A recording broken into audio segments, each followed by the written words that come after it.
পাকা তাল দিয়ে যে এত সুন্দর পিঠা তৈরি করা যায় আপনারা না দেখলে বিশ্বাস করতে পারবেন না। খেতে ভীষণ সুস্বাদু, কোনো রকম ঝামেলা ছাড়া সহজ উপায়ে তৈরি করা যাবে। নমস্কার এভরিওয়ান, সবাইকে ওয়েলকাম করছি নতুন আরেকটি রেসিপি দেখার জন্য।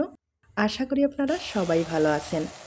প্রথমে আমি হাফ বাটি তালের রস ব্যবহার করলাম, আর এই তালের রসটা আগে থেকে একটু জ্বালানো ছিল। আপনারা চাইলে ফ্রেশ তালের রসটা ব্যবহার করতে পারেন। আর ওই বাটির মাপে হাফ বাটি জল ব্যবহার করলাম। আর জলের পরিবর্তে এখানে দুধ ব্যবহার করা যাবে, দুধের ফ্লেভারটাও ভালো আসবে। এবার খুব ভালোভাবে নেড়ে চেড়ে নেব।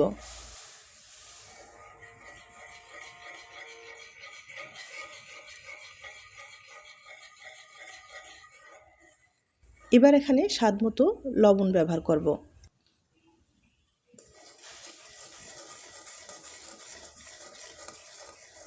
এবার তালের মিশ্রণটা ভালোভাবে বলক নিয়ে আসতে হবে। পরিপূর্ণভাবে যখন বলক আসবে এই পর্যায়ে এখানে আমি 100 গ্রাম চালের গুঁড়ো ব্যবহার করব। আপনাদের হাতের কাছে যদি চালের গুঁড়োটা না থাকে সেক্ষেত্রে আটা অথবা ময়দা কিংবা সুজি ব্যবহার করতে পারেন। এরপরে খুব ভালোভাবে একটু নেড়ে চেড়ে দিতে হবে। আর এটা শুকনো চালের গুঁড়ো, আতপ চালের গুঁড়ো, তাছাড়া আপনারা যে কোনো চালের গুঁড়ো ব্যবহার করতে পারেন, তাতে পিঠাটা খেতে ভালোই লাগবে। এবার নেড়ে চেড়ে একটা ডো তৈরি করে নিতে হবে। এখন যেহেতু ভরপুর তালের সিজন, পাকা তাল দিয়ে খুব সহজেই এই ধরনের পিঠাগুলো আপনারা তৈরি করে নিতে পারেন। আর তালের পিঠা খেতে কিন্তু ভীষণ মজা, কোনো রকম ঝামেলা ছাড়া সহজ উপায়ে এই পিঠাটা তৈরি করা যাবে। তাছাড়া হঠাৎ কোনো অতিথি আপ্যায়নে তাল দিয়ে খুব সহজেই এই ধরনের পিঠাগুলো তৈরি করে দিতে পারেন। এই ডোটা একটু শক্ত করে তৈরি করে নিতে হবে, শক্ত করলে ডিজাইনটা তৈরি করতে সুবিধা হবে। এখন আমি প্লেটে ঢেলে খুব ভালোভাবে একটু মথে নিব। আর চালের গুঁড়োর ডো একটু গরম অবস্থায় ভালোভাবে মথে নিলে একবারে সফট কিন্তু একটা ডো তৈরি হয়ে যাবে। তাছাড়া ডোটাও পারফেক্টভাবে তৈরি হয়ে যাবে। আর ডোটা যদি ঠান্ডা হয়ে আপনারা মথে নেন সেক্ষেত্রে যে কোনো পিঠার ডিজাইন ফেটে যাওয়ার সম্ভাবনা অনেক বেশি থাকে। তাই যতটুকু সম্ভব গরম অবস্থায় ডোটাকে তৈরি করে নিতে হবে। এবার হাত দিয়ে খুব ভালোভাবে মথে নিব।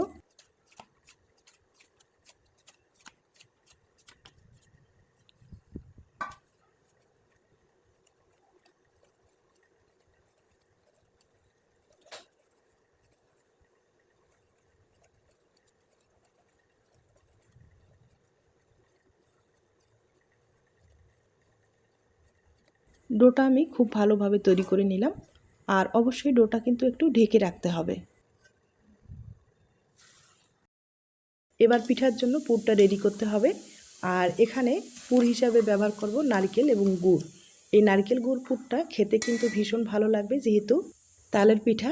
আপনারা চাইলে কিন্তু আপনাদের পছন্দ মতো পুরো ব্যবহার করতে পারেন, কোনো সমস্যা নেই। আর যেহেতু তালের পিঠা অবশ্যই নারকেলের পুরটা হলে খেতে কিন্তু বেশি ভালো লাগবে। এখন এখানে কিছুটা পরিমাণে নারকেল কোরানো দিয়ে দিব। আর খুব ভালোভাবে নেড়ে চেড়ে শুকনো শুকনো করে পুরটা আমি তৈরি করে নেব।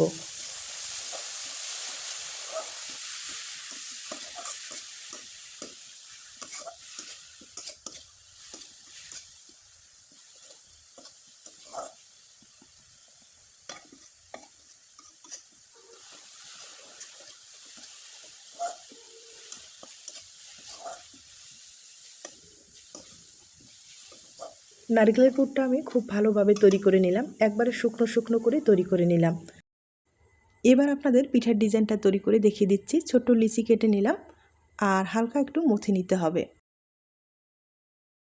এবার আমি বেলে নিব। আর বেলার সুবিধার্থে এখানে একটু চালের গুঁড়ো ব্যবহার করলাম, অথবা আটা ময়দা ব্যবহার করতে পারেন।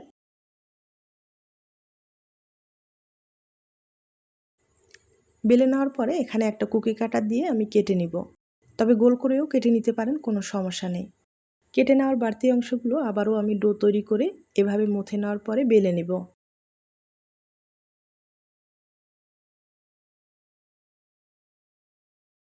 সেমভাবে আবারও আমি কেটে নিব। এই পিঠার ডিজাইনটা তৈরি করতে গেলে বেশি কিন্তু চালের গুঁড়ো লাগবে না, সামান্য চালের গুঁড়ো দিয়ে আপনারা অনেকগুলো পিঠা তৈরি করে নিতে পারবেন। আর আবারও বলছি, হাতের কাছে চালের গুঁড়োটা না থাকলে আটা ময়দা অথবা সুজি দিয়ে খুব সহজে এই পিঠাগুলো তৈরি করে নিতে পারেন।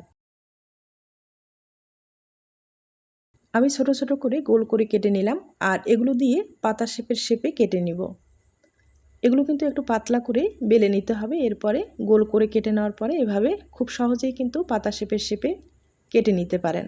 আর এভাবে তৈরি করলে বেশি সময় লাগবে না, কম সময়ে আপনারা পিঠার ডিজাইনটা তৈরি করে নিতে পারবেন।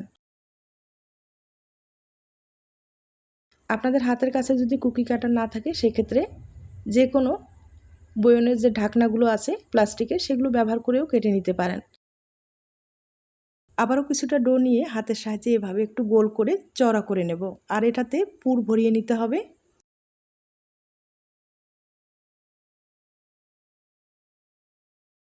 এবার মাঝখানে পুর ব্যবহার করতে হবে, পুরটা একটু গোল করে মাঝখানে ব্যবহার করব। আর বেশি কিন্তু পুর ব্যবহার করার দরকার নেই, যেহেতু পিঠার সাইজটা আমার একটু ছোট, আপনারা চাইলে একটু বড় করে তৈরি করে নিতে পারেন।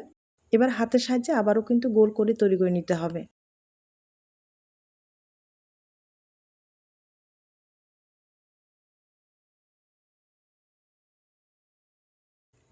একটা আমি তৈরি করে নিলাম, সেমভাবে আরেকটা তৈরি করে দেখিয়ে দিচ্ছি।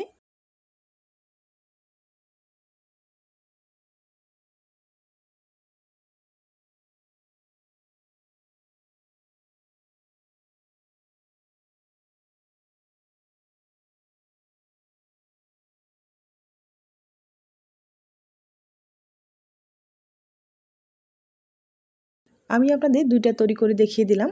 আর ভালোভাবে কিন্তু গোল করে তৈরি করে নিতে হবে, আর ফিনিশিংটা যেন ভালো আসে, এটা কিন্তু পিঠার মাঝখানে থাকবে, দেখতে ভালো লাগবে।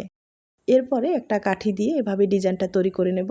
আর এটা কিন্তু সাধারণ ডিজাইন, আপনারা চাইলে আপনাদের পছন্দ মতো দিতে পারেন, সমস্যা নেই। তবে যেহেতু একটা ফুলের ডিজাইন তৈরি করা হচ্ছে, ফুলের মধ্যে একটা কলি থাকলে দেখতে ভালো লাগবে। সেমভাবে আমি আরেকটা তৈরি করে দেখিয়ে দিচ্ছি। আর এই যে ডিজাইনগুলো একটু ঘন করেও দিতে পারেন, ঘন করে দিলেও কিন্তু দেখতে ভালোই লাগবে।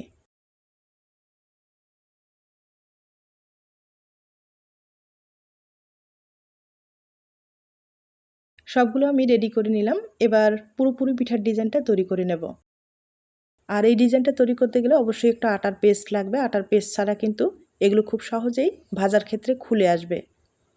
তাই আটার পেস্ট দিয়ে একটা একটা করে এভাবে বসাতে হবে।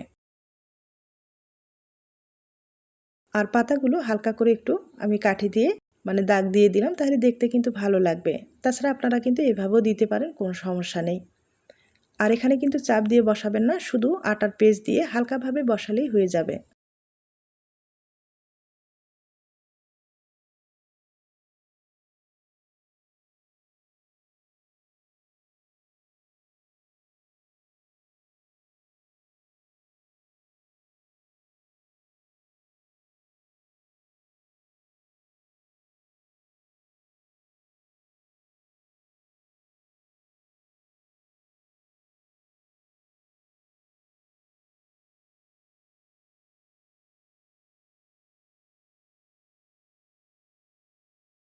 এবার ফুলের কলিটা মাঝখানে আটার পেস্ট দিয়ে কিন্তু ভালোভাবে বসাতে হবে।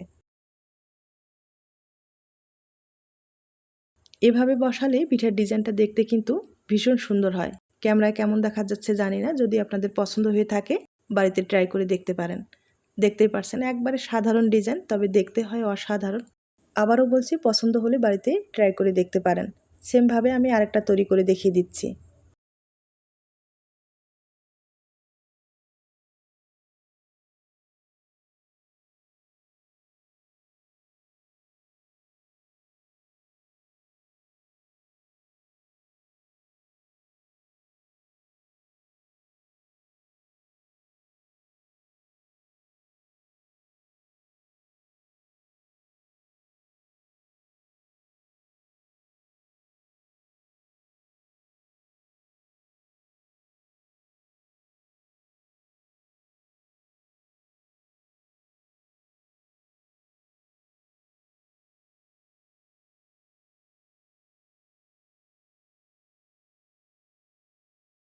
আমি আপনাদের দুইটা পিঠা তৈরি করে দেখিয়ে দিলাম।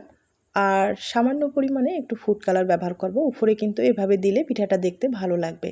তবে আপনারা চাইলে স্কিপ করতে পারেন, অথবা সামান্য তালের ডোটা দিয়ে উপরে এভাবে ডিজাইনটা তৈরি করে নিতে পারেন। এবার আপনাদের তেলে ভেজে দেখিয়ে দিচ্ছি। আর পিঠাগুলো হালকা আছে কিন্তু ভেজে নিতে হবে, যেহেতু তাল দেওয়া রয়েছে, খুব তাড়াতাড়ি কালার চলে আসবে। তাই হালকা আছে একবারে মুসমুসে করে ভাজলে পিঠাটা খেতে ভালো লাগবে। আর এগুলো বেশি তাড়াহুড়া করবেন না, নাহলে পাপড়িগুলো খুলে আসবে।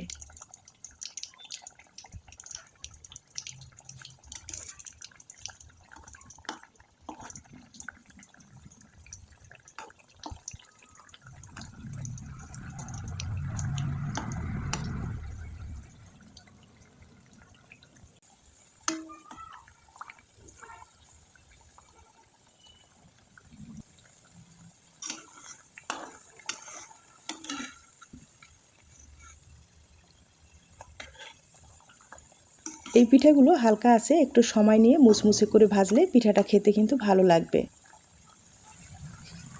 আর আমি একটু সময় নিয়ে একবারে মুচমুচে করে ভেজে নিলাম। এবার তুলে পরিবেশন করে দেখিয়ে দিচ্ছি। তবে এভাবে পিঠাটা খেতে কিন্তু ভালো লাগবে না, অবশ্যই একটু শিরা ব্যবহার করতে হবে, তাইলে পিঠাটা খেতে ভালো লাগবে। আপনারা চাইলে গুড় শিরা ব্যবহার করতে পারেন অথবা চিনি শিরাও ব্যবহার করতে পারেন।